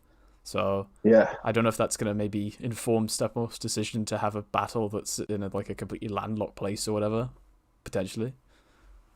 Or wherever they're having the reactor. Yes, it's going to be cool because I think the action is going to be different from Aquaman. This is Zack's take. This is Zack's take on Atlantis. It's not going to be like James Wan. Maybe James Wan would have had it similar to Zack if the universe stayed to be what it was supposed to be, but that's okay. It's going to be. I don't know. It's to see Jason Momoa just take on Steppenwolf in a really badass underwater sequence. It's going to be cool because we should have got this first before Aquaman. So this may have been, if we had seen Zack Snyder's Justice League had intended look at what he wanted for the underwater fight scene, we may have looked at Aquaman and said, "Wow, this is kind of piss poor compared to Zack Snyder's Justice League." So, But yeah, we have Mirror's going to be in this scene. Volko as well. A lot of more Atlanteans, and I'm sure. I'm surprised Jason wasn't in this trailer a lot. He's only in it a small bit, or didn't have some dialogue because I thought they would eat into him being $1 billion Aquaman star and a huge attraction. Maybe in the next trailer and stuff. But as long as people know he's in it, that's a good thing. Yeah, exactly. I really liked it. I'm trying to look for it, but I can't seem to find it. Am I wrong, or there's a shot of Steppenwolf underwater trying to grab the mother box? Yeah, there is one. I don't know if I grabbed it, but it looked really good. It's really, really quick, but it also it looks so beautiful. The effects are incredible. I'm shocked by how crisp everything is. Every bit. I casually stopped on the what is this? The iris scene with Barry, Yeah. where the hot dogs are flying. Shout out to Chris Swanson. The hot dogs are flying, and it looks real. For it, it's incredible. Weta and the other houses, maybe Zack, I don't know, did a really great job. We see a quick shot as well of Aquaman. He's just flying through the water at super speed, nearly. I can't remember if he did that in Aquaman, the first one, but that was a really striking pose. Him just going through the water, and Steppenwolf is trying to catch the mother box or whatever's going on, and you've, of course, Aquaman trying to fight back. But I wonder what leads Aquaman to go to Atlantis and actually fight Steppenwolf. You know, like, is it really Mera comes to him and asks him to help, or what really goes on? But yeah, it looks good for underwater stuff. You know. Oh, I mean, yeah, no, exactly. I've just had to quickly grab the shot. Oh, all right. Let me just, for anyone who, for some reason, has not seen the trailer, there's a somewhat alright look at it. But yeah, no, that screenshot does not do it justice. But it is just that in and amongst all the chaos, you can see there's a load of debris like everywhere. It's kind of hard to make out on the screenshot. But if you look on the trailer, there's debris everywhere. Yeah. So, and in all that chaos, he's just gone, oh, well, there you go. Hey, I'm just gonna go grab that and shimmy on out of here.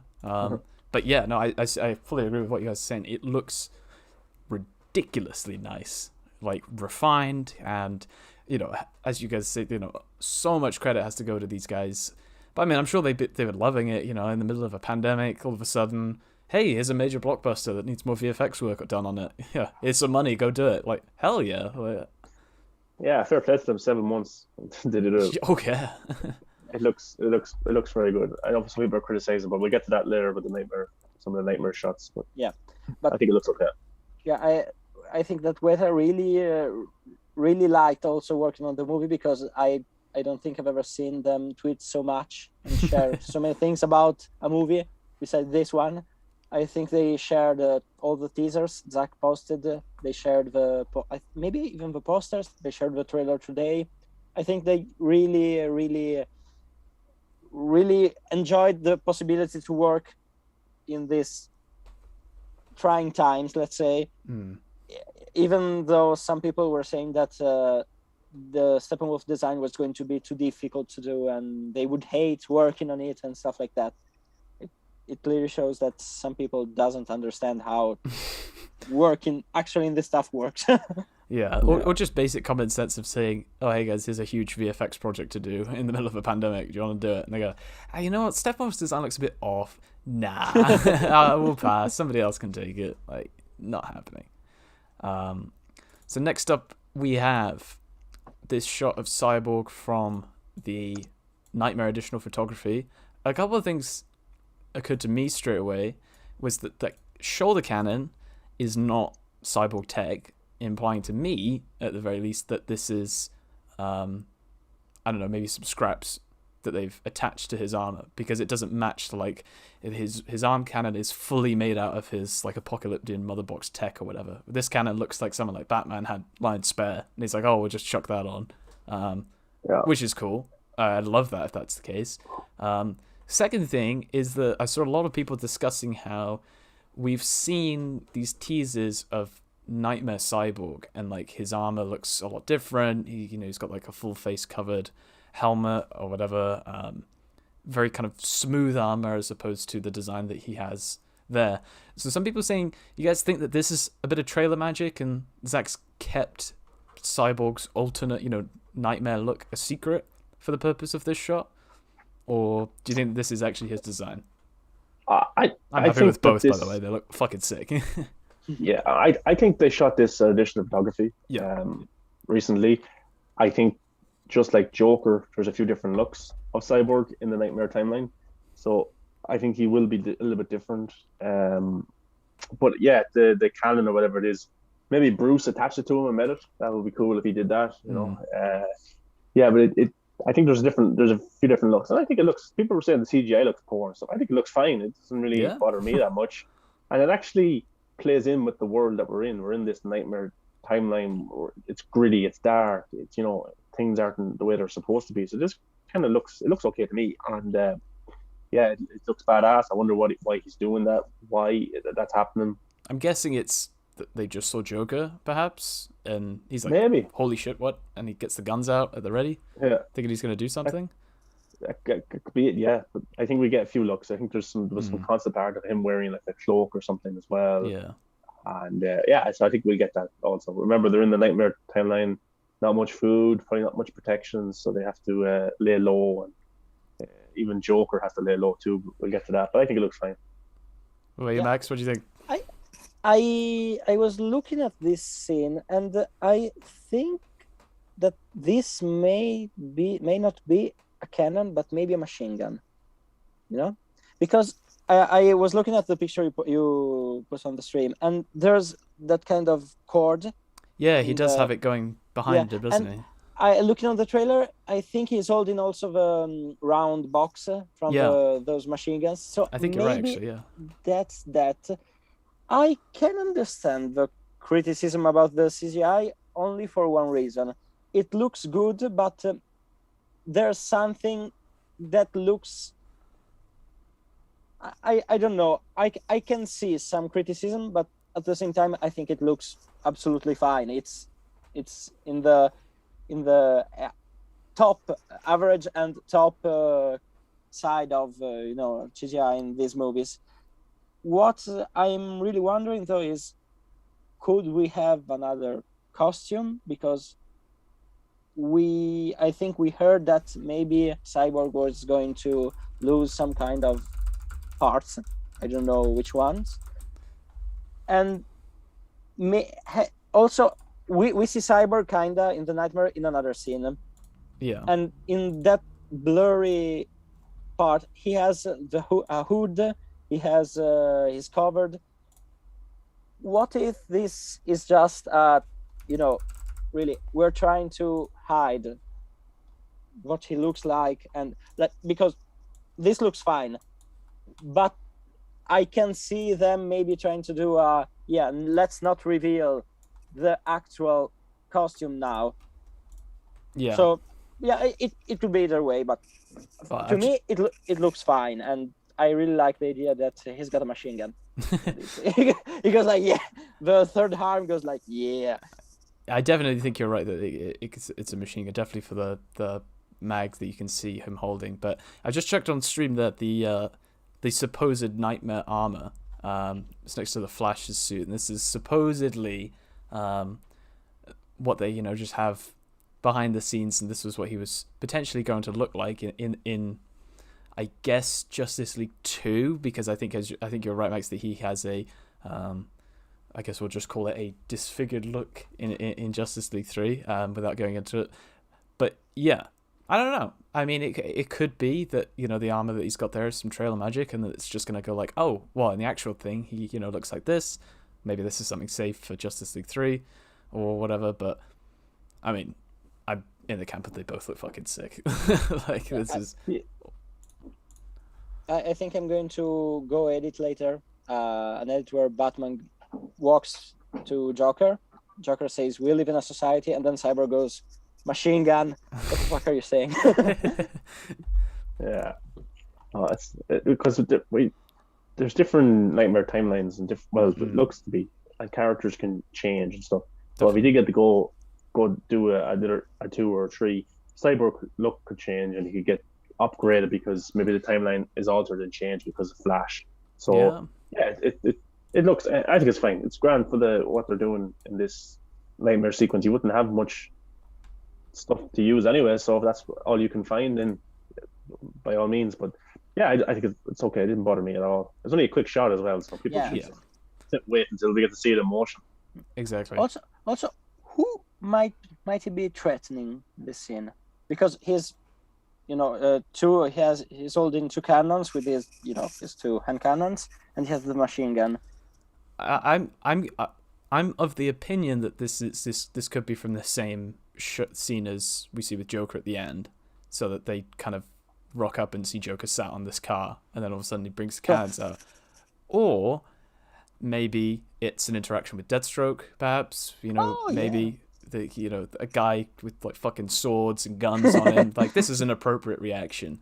Yeah, I mean, hey, like, if it's the reason I'm not totally confident on the Joker thing is because in the shot before, when we see Batman turning around, it kind of looks like Cyborg's not like fully. It doesn't look like he's got armor on the outer layer, like not like the Justice League theatrical cut wearing a hoodie all the time, but it looks like he has something over his armor, which he does not have here. So, I mean, something like Deathstroke would be, I think, an appropriate reaction. Yeah.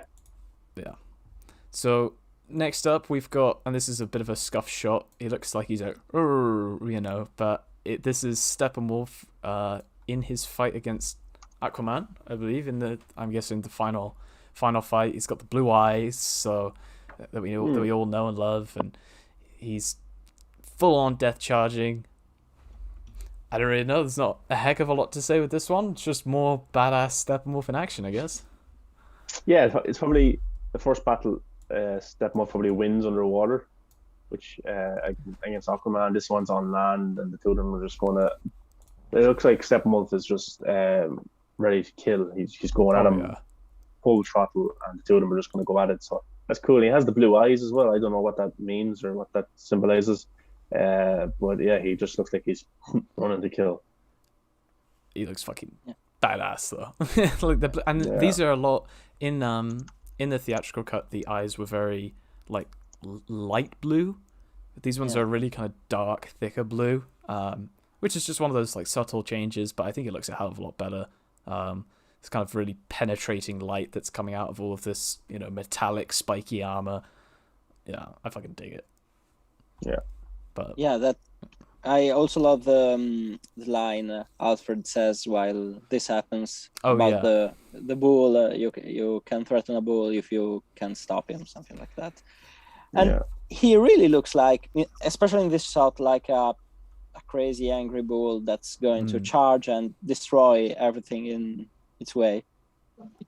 I mean, we've seen him at kind of when he's fighting the Amazonians and the Atlanteans, he's not really having to exert himself a hell of a lot. But this final fight, whether the mother boxes are giving him some additional power, because I think the light comes from the unity of the mother boxes coming together. At least that's what happened in the theatrical cut. As soon as they came together, he got the funky eyes, and so yeah, I mean, it'd be nice to see we know we're going to get an unhinged Superman at the end, so maybe an unhinged Steppenwolf would be pretty damn awesome to see as well. How violent is he going to get? I don't know, when you've got like all your main characters there at the end, how much do you really want them to take a beating? Zack's cool, but I kind of hope that there's it gets really fucking serious, like just break somebody's arm or something, get really dark with it.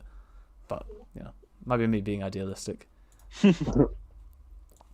Okay, next up, boys, we are churning through these. I think we're like halfway done. The next one, this is one that I think we could have been able to skip, but it was quite interesting to me, and this is very blurry, because it was like only like a frame was available, so I had to play this at like quarter speed to get it. It's the shot of Darkseid or Uxas bringing the axe down, but he just looks a little bit more refined. He looks a little bit different. The whole shot of him doing the swing, it looks like they've had maybe some touch-ups on him. I don't really know how else to describe it, but he does look, I think he looks a little bit teensy bit polished, I will say. Yeah, somebody was saying on Twitter that they changed his eyes a little bit, maybe. I'm just trying to get it here again.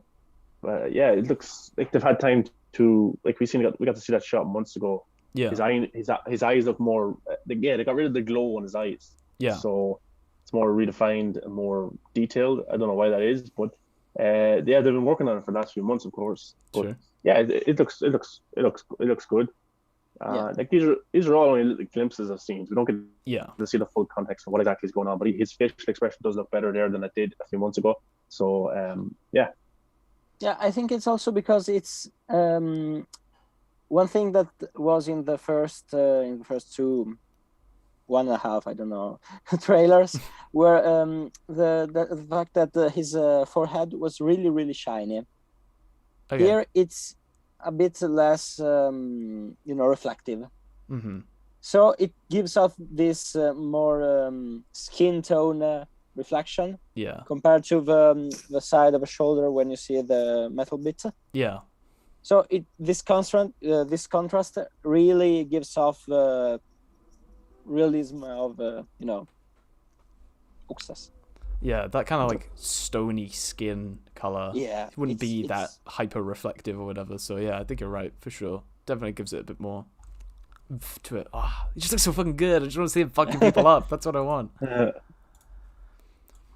Okay, all right, nice and quick. Okay, next one, and this was a bit of the kind of emotional tug in the movie of seeing the picture of Pa Kent before Superman has his resurrection, and we get his lovely quote about whoever he is. You know, he owes it to himself to find out, and like I don't know. You guys think that we're gonna get a scene with him in the movie? Yeah, because for me, I think Snyder's interpretation of the Fortress of Solitude has always been his Yeah. interaction with his father. Yeah. Even in Batman v Superman, he goes to see him on top of the mountain. So I think that's Superman's Fortress of Solitude. So I think there will be a moment like that where I don't know if I'm sure Kevin Costner got to shoot scenes back in 2016, but if he didn't, it might just be a voiceover work that he got to just send Zack or whatever way they did it. But either way, yeah, the picture of his father is very striking. That's the one he was buried with, of course. And yeah, it's going to be cool. I like Kevin Costner. I like him a lot. And I think in this story, the way Snyder has used them by bringing them into Batman v Superman and now into Justice League, it's going to be very emotional as well. And yeah, I love the voiceover. You know, you owe it to yourself to find out who you are. And if it takes you the rest of your life, just do it, find out who you are. And of course, in that shot, Superman is flying again, his first flight in the black suit, probably. So yeah, awesome. Yeah, I think that if you put Jonathan Kent in the trailer, while there's his picture, I think that you want to, not say out loud, but maybe tease the fact that perhaps we're going to get another Fortress of Solitude, as Sean was saying, moment.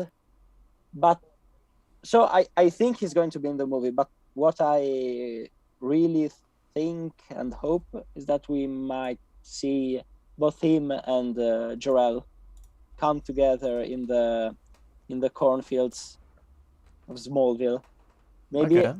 Maybe teaching Clark something about, you've done this. Now you have to choose. You lived as a human, as a superhero. You died. Now you're back again. Do whatever you want, and chooses to protect Earth, as we hope, or perhaps in the future he decides that he has to become evil. Yeah. I think when he goes to get the black suit, that's when Russell Crowe might appear. I don't know if it's going to actually be Russell Crowe in person, but definitely a voiceover or a line that we've seen in the past movies before. Man of Steel, probably a repeated line or something like that. But I think we get the Fortress of Solitude moment with Jonathan Kent, but also I think we're going to get Russell Crowe in when he goes to get the black suit. I dig that. I'd love to see Russell Crowe come back again. But yeah. The Granny Goodness reveal shows that we know so little about all the things he's managed to keep hidden. So God knows what is gonna happen. Yeah, also, the Don Cheadle shot was really War Machine. Sorry, shot was really. That was another prime example of stuff that we did not know about. So it's like Tig Notaro in Army of the Dead. They reshot the whole scene with War Machine with the tank. They did say Grace Randolph did say that Granny Goodness was a stand-in because of COVID, implying that anything really. I was personally of the energy that maybe they did the reshoots for Army of the Dead, and then Zack was like, "Should I just put you in as Granny Goodness? You want to just be in the movie, So I think smile for a second, yeah. Keep doing that. Do you mind just like putting on this hair dye and just going grey for a couple of seconds? Yeah, all right, you can be in my movie. Like, I could see it. But hey, that's for us to find out when the movie comes out. I'm surprised, nothing has ended up on like IMDb or any like casting news has come out or anything to say, oh yeah, this is Granny Goodness. So I would personally think that it's entirely possible that it could actually be Tig Notaro and that they just CGI Granny Goodness in and then just put Tig Notaro's face on it, and then it's like, well, then you don't need to have the whole got to put out a casting call for this person, for Granny Goodness, and get somebody in to do it, and then like Jared Leto with the additional photography that got that information got out. So Yeah. I don't know. It was just me being a little bit cheeky, but Yeah, good work. so next up we have this crazy ass shit going on with Cyborg. Thinking what do you guys think is going on here exactly? Because it doesn't seem to be the nightmare vision that we know he has when he sees his parents. I think Steppenwolf, or I'm guessing it's Steppenwolf, kind of like taunts him a little bit, talking about making him whole again. This doesn't seem to be like that, so I don't know if this is some kind of crazy ass dream sequence he's having, and I'm sure it's connected to the shot in the last trailer with the missiles that he brings down, or is it from that scene that the Snyder Agent leaked ages ago when he's doing the flashback and you see him walking through, like the Nazi flags I think were there. I don't know. Could be anything. Yeah. No fucking clue. I just think it's him discovering the full use of what his powers can be, and him getting like his technology and what he can actually see. So I think that's a moment where he's putting himself back into his old self, and he's subconsciously using his powers, and he can see everything and anything because of what he possesses. So I think that's what's going on, and he just sees history in just one moment, and all the evil things in life, stuff like that. I just think Nazis, atomic bombs, stuff like that, missiles, all kinds of things. I think this is his way of subconsciously controlling everything, and maybe it's Darkseid or Steppenwolf showing, or Darkseid showing, trying to manipulate him and showing him, look how much potential you have, look what you could do at the touch of a whatever in his head. You can do whatever you want. Yeah, it could be maybe the connected to the scene that we see in the trailer when Cyborg is holding the mother boxes and the Flash runs behind him, and kinda I think charges him. Yeah, maybe that allows him to go inside the box and actually talk to this godlike entity, and who knows. But yeah, it's really interesting. I really love visual feeling of scenes like the dream in Watchmen, where Night Owl and Silk Spectre kiss, and then the bomb explodes and their bodies get crushed, and we see the skeletons kissing. The background reminds me a lot of that. It's very similar, there's desert-like situation where the character is alone and has to do something to some kind of, epiphanic moment. I don't know. But yeah, it looks really cool. Oh yeah, no, I this is probably one of my favorite shots from the whole trailer. I just like, there's so many questions that I have, and it just seems like this very powerful character moment where he is, I think as Sean says, it's kind of discovering what it is that he has access to. I don't know if there's going to be some kind of, almost nightmarish ending to it where he just all of a sudden realizes he is Cyborg again and doesn't have all of his body again, and some trauma associated with that. I don't know. I mean, it's a very interesting story to be weaving in, and we know, as we've heard a lot of times, he's the heart of the movie. So I don't know. There's so many possibilities as to what could be going on here. But it's trippy as fuck, but I love it. Yeah. It's going to be cool. Like, I'm delighted for Red Fisher because he had so much stuff cut. So it's good to see him finally be Cyborg. Okie dokie. So next up, a bit more action. We have, again, I apologize for these slightly hard to capture shots. These were things I had to, slow it right down, and then I'm like, okay, next frame. This is just the kind of the last frame of the shot where we see Batman take out some parademons, but you also catch Wonder Woman fighting Steppenwolf right next to him. Again, like, why would you cut this shit out? Like, this is fucking badass. And it looked like he fires a projectile from his wrist. I don't know. I'm just trying to recollect that off the top of my head, but we can see the kind of the redness on top of his arm, implying that perhaps he's, absorbed a blast from a parademon and is then able to fire it out of his gauntlet. I mean, that'd be pretty fucking cool if that's what you can do. But what are you guys thinking of this? I just noticed that in the background there's Steppenwolf and Wonder Woman fighting. Yeah, I did not didn't see know this. Yeah. Yeah, wow. The composition of these scenes are. You have to be paying attention real quick to see it, because it's just like the whole focus is on him just like blasting parademons. But yeah, you just catch them having this big fight just right next to Batman. Like, Steppenwolf could just turn around and just swing his axe right at his waist or whatever. But, you know. I think that it's also just him taking the shots, and it looks like if the shot from the last DC fandom trailer, we got to see him do it with his right arm. Yeah. And this one's with his left.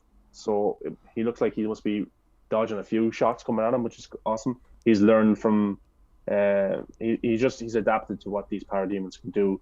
So I think did Zack say before that he's used Wonder Woman armor as well for his forearms and his arms and stuff like that. So that's cool. It looks like a big battle, and you have a screenshot perfectly there where you can see Wonder Woman and Steppenwolf going at it. But yeah, I can't wait to see Batman just take on some parademons. I'm wondering if it's after this scene that he says the joke, I didn't bring a sword, or stuff like that. Or the Jesus, he is tall line. That's just like, oh no. Like, seeing stuff like this, where you see the parademons blasting Batman and Wonder Woman going toe-to-toe with Steppenwolf, it makes a lot of sense to see Batman fly into the Nightcrawler, turn around and say, in Batman vs Superman, she protected him from Doomsday, and now it's my turn, and starts attacking like a beast. It's I can't wait. It's 32 days, I think, 31 days from now. 32, 33, something like that. Yeah, it's awesome. It's great. But yeah, it's hopefully we get a way to watch it on the 18th. I hope to God. Like, I mean, I watched Wonder Woman 84 through. It was standard def on HBO Max because of a VPN I had to use. Bless you. I don't know. I just caught. Thank you. So it's like 720p. It's like standard def. So it wasn't like unwatchable, but it was just one of those things that's kind of like, I kind of wish this was HD, and then I think it came out on like PVOD for like a few weeks later, 2 or 3 weeks later. I'm like, I can't wait 3 weeks after this comes out, go radio silent on all forms of communication with everybody so it doesn't get spoiled, and then wait for it to come out. Like, please, I just hope that we get, maybe like a couple of days I could last. But an interesting thing is Warner Brothers UK and Ireland, their YouTube channel posted the trailer, so that's good. Maybe I don't know. It's weird that they would post it though. It's like it's the Warner Brothers official UK and Ireland channel. Yeah. So, and they just give the plot of the movie, and they just give the official go to the official Warner Brothers page for more trailers and stuff like that. So maybe they'll do something. That's promising. Yeah. I don't think we'll get a theatrical release on the 18th because of all the COVID. But maybe on Sky. Yeah, I was watching the Warner Bros. UK thing. I don't know, and I was also watching. There's a guy on Twitter called Luis Fernando. He talks a lot about media stuff, numbers, about the box office stuff, and he did a series of tweets. One about the Warner Bros. UK accounts posting the Zack Snyder's Justice League trailer. So, hopefully you can get to see it. We won't, but Italy is going to have to wait a lot of time. But he also tweeted something really interesting about, I'm going to read this. In 3 hours in, Snyder Cut new trailer is number 4 on trending, and We Live in a Society is number 19 globally, with 352,000 views on HBO Max YouTube channel and 3.5 million views between Zack Snyder's Justice League HBO Max accounts.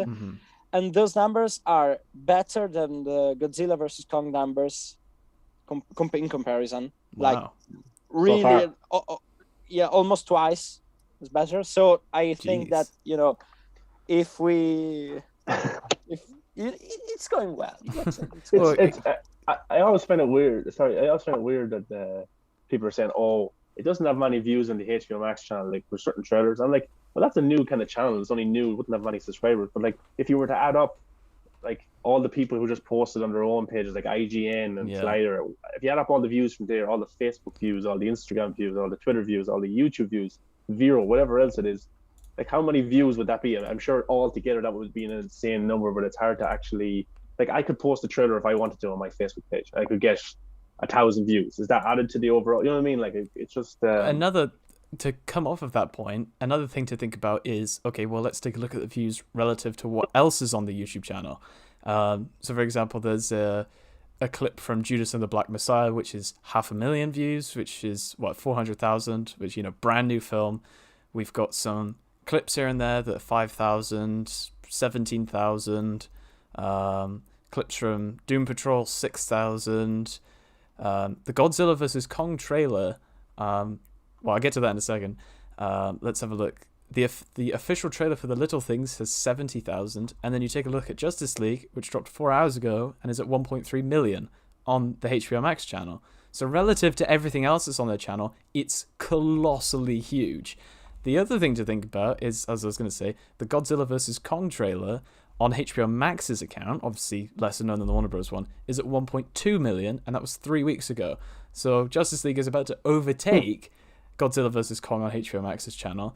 The huge boost that we see is obvious that for the views on Godzilla vs. Kong, it's obviously because it got posted by Warner Bros. Channel, and that popped off. So it's like, okay, well, what would happen if you then posted the trailer for Zack Snyder's Justice League there? Maybe because it's not theatrical, or maybe because there are certain people that don't want it doing well. I don't know. But relatively speaking, the numbers are incredibly impressive. And like the other thing, the Twitter account that tells you when the hashtag has an icon next to it or whatever, I was looking through some of the tweets, obviously it's just a bot that just uploads these tweets or whatever, but a lot of them, no likes, 2 likes, 10 likes or whatever.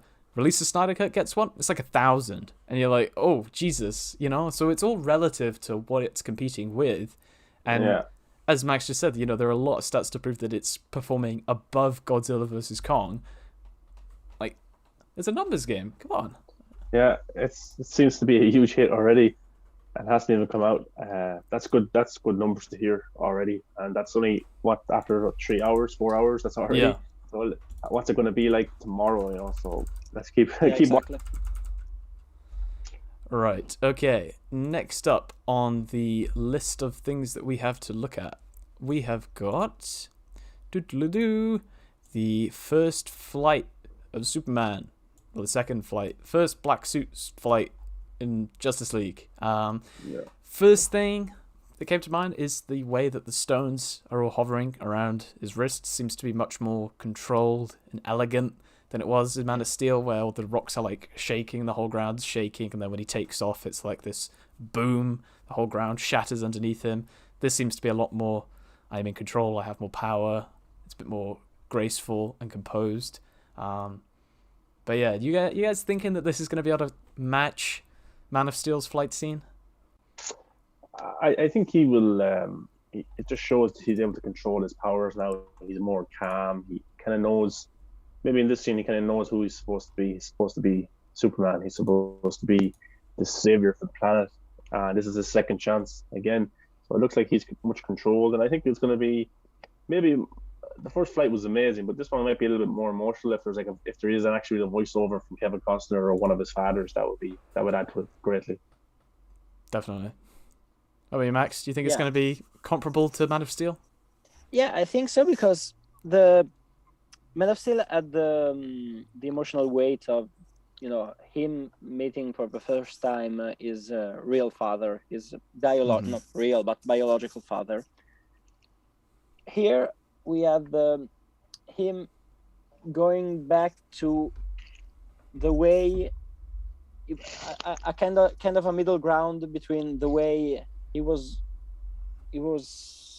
told to be by his earthly parents and by his Kryptonian parents. I think that this is going to have a lot of weight that grows from the Man of Steel scene. So yeah, I think this is going to be way more emotional for that reason. It's going to, reflect that scene, but also expand on that. Also, the way the rocks, you said elegantly, hover around his hand, and he's also, kind of playing like them. Yeah. It's so beautiful.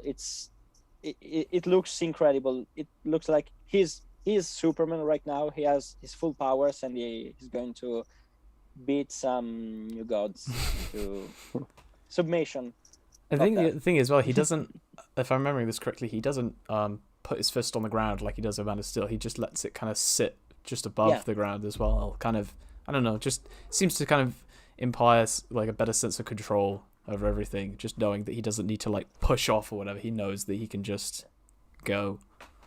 We're going to see something like The Matrix Reloaded or whatever, where he goes to fly up and the whole ground goes all like blah, blah, blah, underneath his feet. Not expecting anything like that. Yeah. Okay. Right. We're getting through these, boys. We are getting through them. We've done that. So then the transition, right as he looks up and takes off, and then immediately cuts to Cyborg doing the same thing. I don't know if this is, again, I cannot guess as to where this is in the story. I'm guessing fairly early, but it was a nice parallel, his first flight in the suit. This could possibly be Cyborg's first flight, seeing what he's now capable of. That could be a really nice parallel to draw between them. They bump into each other in space, like, "Hey, well, how you going, dude?" The Spider-Man meme where they're both just pointing at each other, like, "Whoa, you can fly too?" Yeah. Looks good. A really powerful moment for him. Yeah. And he looks stressed as hell. Yeah, like it was emotional in Man of Steel, and Wonder Woman 84 was emotional as well, the first flight. So it's cool. Cyborg's getting his moment, and he might be a little bit more cooler because he's robotic. He's maybe to actually make wings for himself, which would make it easier. But yeah, I'm sure if the other two were emotional, I'm sure this one will be just as emotional. Yeah, he's the heart of the movie, so yeah, I think so. That Definitely. This first flight is going to be really, really powerful. Also, knowing I think it was confirmed that the scene where we see someone flying through the sky to the clouds and going on the opposite. I think there's a moon and then there's the people flying. I think that was confirmed to be Cyborg. Yeah. So yeah, thinking that this scene is going to have a poetic moment, visually like that, is going to add a lot to the overall feel. It kind of just looks like he's like alarmed at like, oh god, I'm actually like flying. Holy crap! Let's just see what the hell is happening here. But like Clark the first time, ha ha ha! Oh my god! Yeah, exactly. But I don't know if he'll have that. It seems like a bit more of a serious.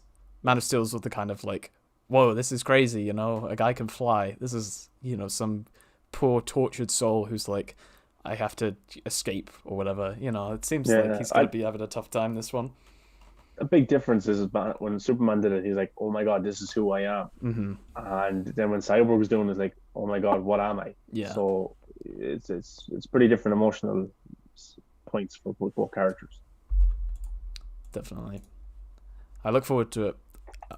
Let's have a look. What is up next?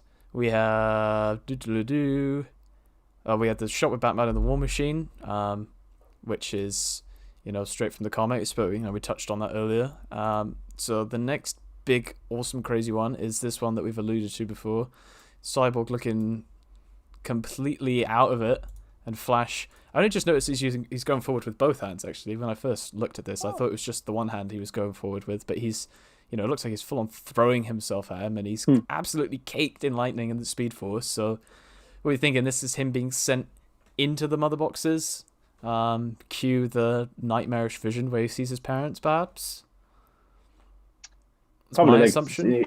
He needs some sort of more power to really get into the mother box or something like that. So they come up with an idea: Flash, if you run at a certain speed and you hit me or you just touch me, then that'll be enough energy for me to do this. So yeah, it's an interesting shot, and it's actually it's amazing how it's done. You just have Cyborg there, and then you have Flash running at him with two hands out. So yeah, it's very creepy almost how Yeah. Cyborg just looks to have seen something horrendous, or if he's just not there anymore. Maybe he's lost in the mother boxes, and this is what Flash is doing to get him out. I don't know. But it's a beautiful shot. I Yeah. love it. You know, it's And just you- Cyborg's you head go- versus you- Flash's whole body. And you go into his eye, which is awesome. Yes. Yeah, it looks so good. I think that this shot, if I remember correctly, it's kind of suggesting that the camera might go inside of Cyborg's eye. Mm-hmm. I don't think. I think let me see if I can watch it in motion again. Yeah, it is here. Yeah, it's going into the Cyborg's eye. So yeah, maybe Flash is really trying to or help him escape or help him fight against the box, the mother box, or whoever is in the mother box, because we actually don't know what the mother boxes are in this movie. Yeah. Yeah, we know they're in Justice League. They were the MacGuffin that were. Yeah. You know, let's try to avoid that he holds all three because he will destroy. Blah blah blah. In this one, it's more like, what are these boxes? Do they have some kind of,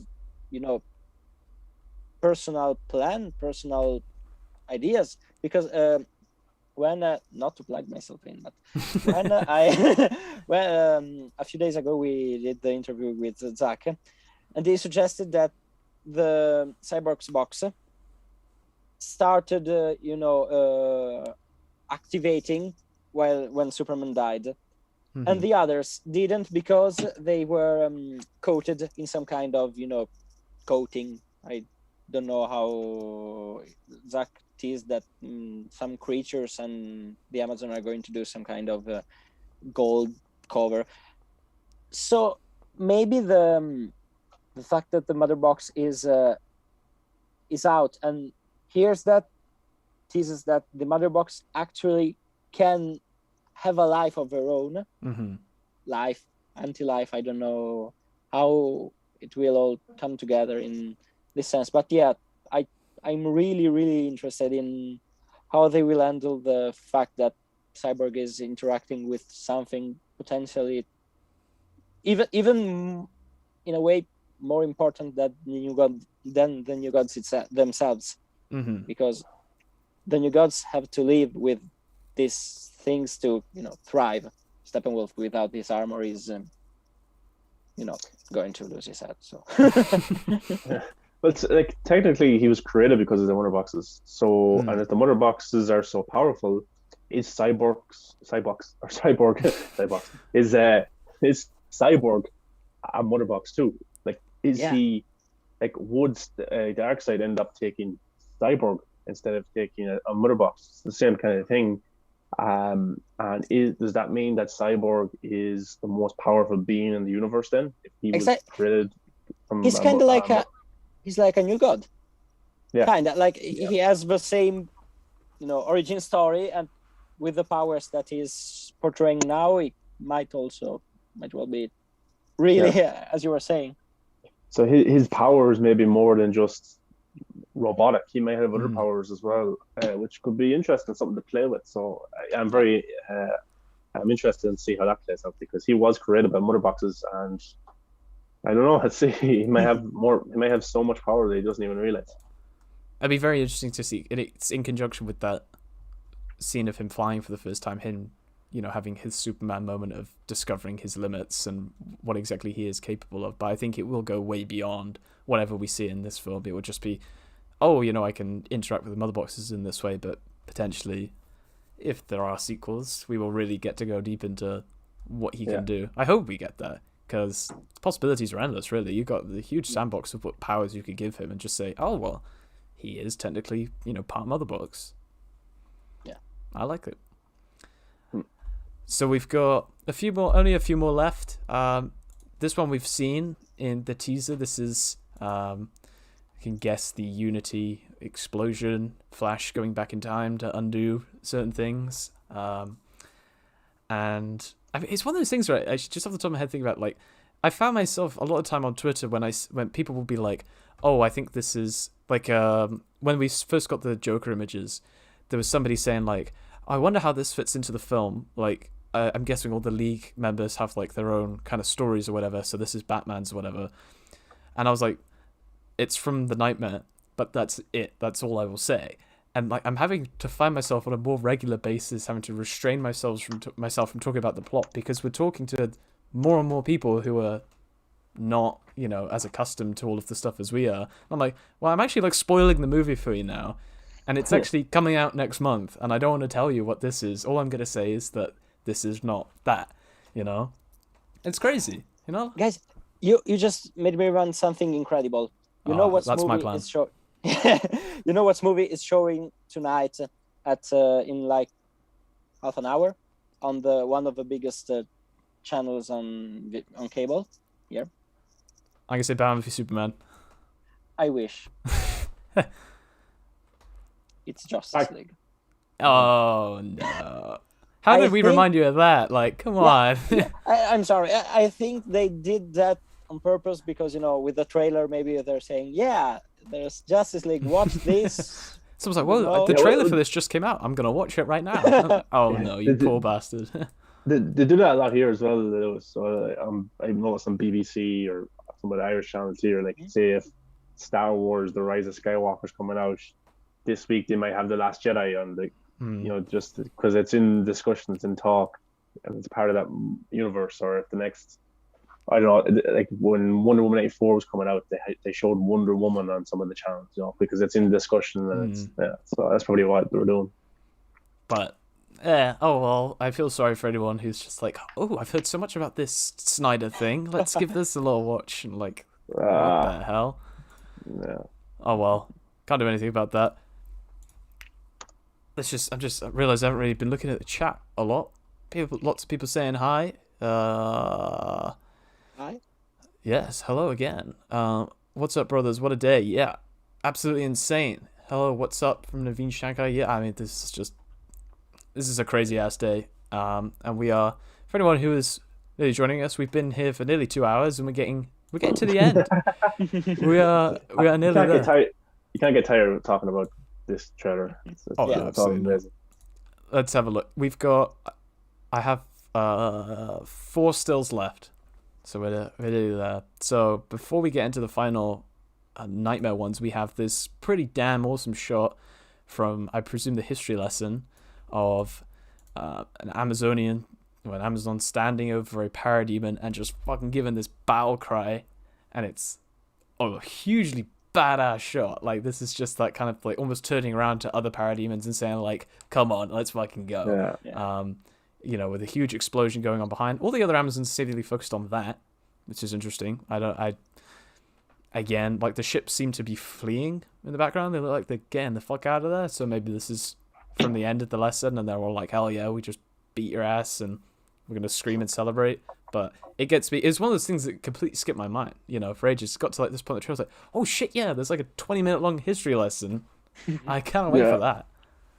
And it looks like it's gonna be one shot, so the camera might move with the shot, and when she's looking, so it's a striking imagery, definitely. A 300 one shot with Leonidas fighting, throwing the spear. If that's something that is in Zack Snyder's Justice League, I think that we should start tagging the Academy. Something like that would be too much to handle. It's really, I really love the composition of this shot, because it reminds me. I don't know if you're art nerds like me, but do you know Caravaggio, the artist, the painter? No, he is really. Is a painter from the 15th century. Okay. And 16th century, and he used the colors, the light and the darkness a lot, and so you can see. Maybe I'll post something on Twitter later. Yes, please do. Yeah, because he has some paintings where, I don't know, the character is well lit on the face, on the side, but the rest is completely dark. So it gives this very Snyder-esque, in a way, yeah, feel of, you're seeing not just people running around. You're seeing light and darkness.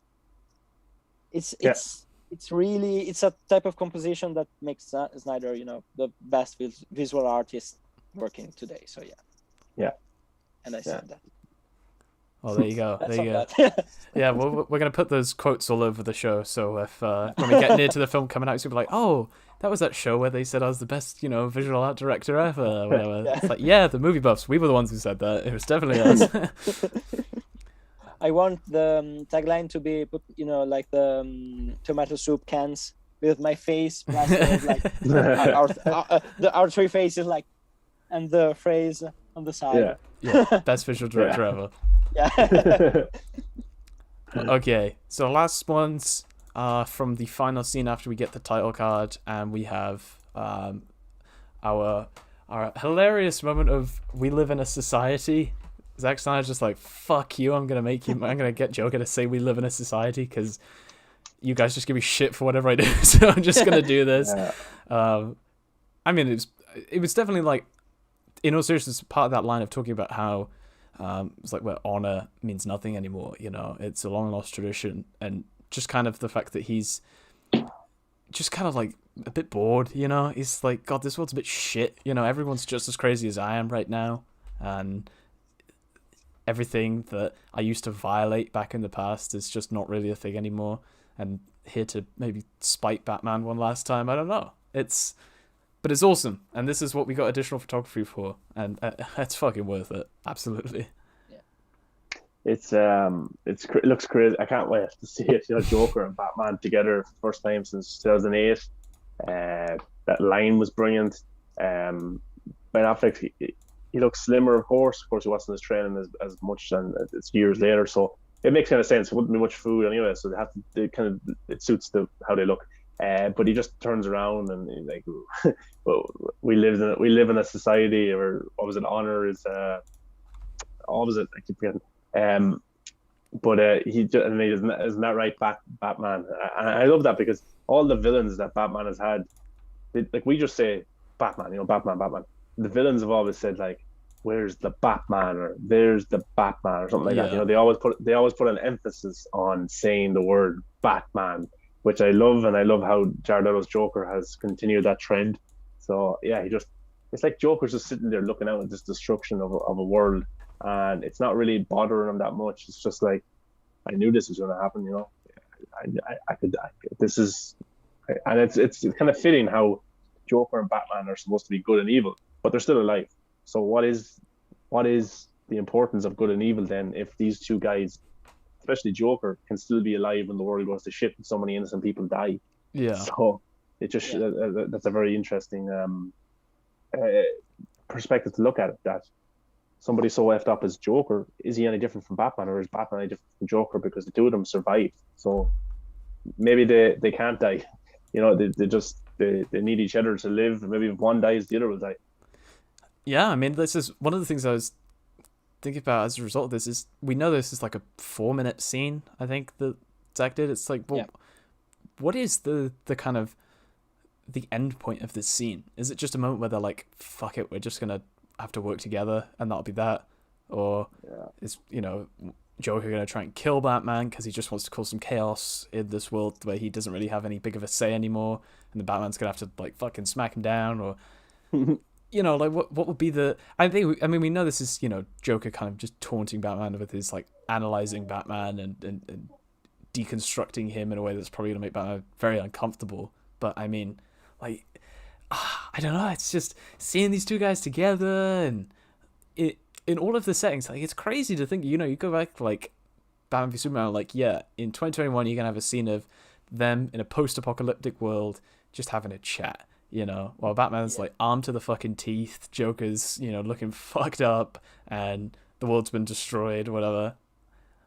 You couldn't ask for anything more crazy, anything crazier, and I think I've said the phrase "I love it" too many times this episode, but I don't care. I don't care if there's no action. I just want to see them talk. Yeah, exactly. Yeah, seeing them fighting is cool, but seeing a scene like this where Joker teases Batman a lot, talking about an era when honor was very valued, Yeah. and that hero was the year where he killed Robin, is so interesting. It gives a lot of subtext about the water under the bridge that has passed, but maybe is not enough. I don't know. I think that the scene could continue with him, with Joker saying Batman and then smiling, and Batman punching him. it would be a normal evolution, and I really, what Sean was saying was really true. I'm watching the shot of Batman of Ben Affleck in the cowl, and he looks sick. It looks incredible. He looks really better than he looked in BVS. In some shots of the Nightmare scene in BVS, it looks astonishingly. Yeah. I can't wait. It suits the story because, like Ben, if you've seen him lately, he's a lot slimmer. He's leaner, and in the face especially and stuff as well. So, but remember, this is years to the future. Not much food, not much water and stuff. So it would make sense that these characters do look a little bit. It just happens to be that Ben Affleck looks different than he did in 2016, and then they went and shot a scene that's in an apocalyptic world. So that just was chance how it happened. But it actually, but Ben looks actually so different in the cowl there. His chin. What you're saying is really interesting for one thing. Less bulky body type is also easier to maintain. Mm-hmm. Yeah.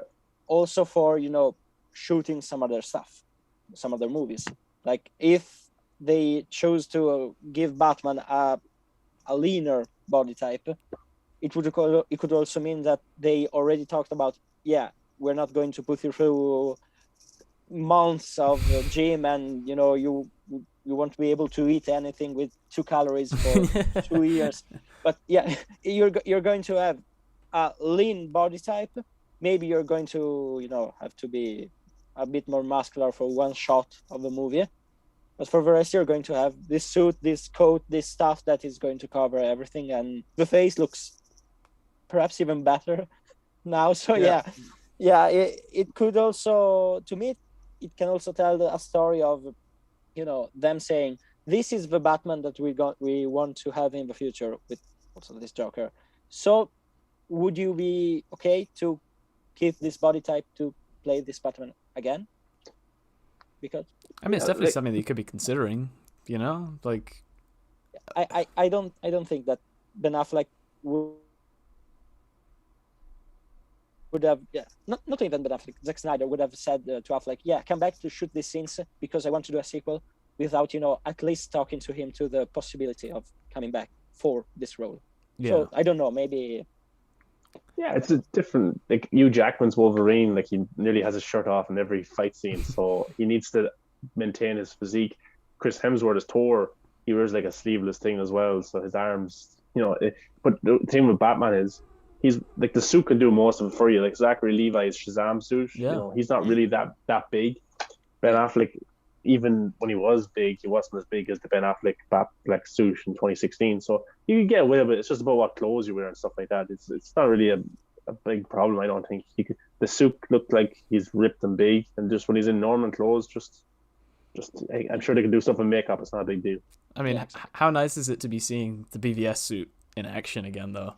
I mean, that cowl is just something else. Like, brings it back. That first time watching BVS in the cinemas, and he opens up that bunker door, and you see him in the trench coat, and you're like, "What the fuck is going on?" And now you look at him now, it's like, how far have we come? I was thinking about this earlier, because last year it was like late January, early Feb, and I remember messaging one of my friends who bombarded with Zack Snyder's Justice League stuff to get him into it, and saying like, "Oh, but February, that's 2/14.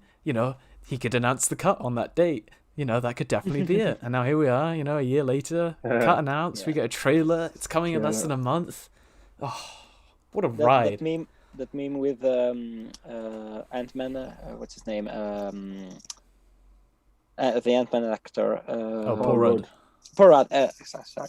With Paul Rudd say, "Who'd have thought? Who'd have thought? Not me." Look at us. Look at us. Look at us. Yeah. We've gone so far. I think that we have to thank someone that started this movement by tweeting a little hashtag for the first time. Do you know who that is? Do you know who that is? I don't know. I think we should get him on the show. That'd be pretty nice. He had a long beard. I hope he didn't cut it for something that didn't happen. There we I go. hope he didn't do that. Yeah, it was so awesome. Sorry. Yeah. No, it was everybody, every single person. That's what. The real Snyder Cut was the friends we made on the way. Yeah. Thing when the little emoji started popping up in the hashtags, I went back to your tweet. Yes, you did the first one. Yeah. I went back to see if it went back also to the tweet, and it was so awesome to see from where we started and where we are right now. When your tweet that started everything as the logo of the movie a month since it's coming out.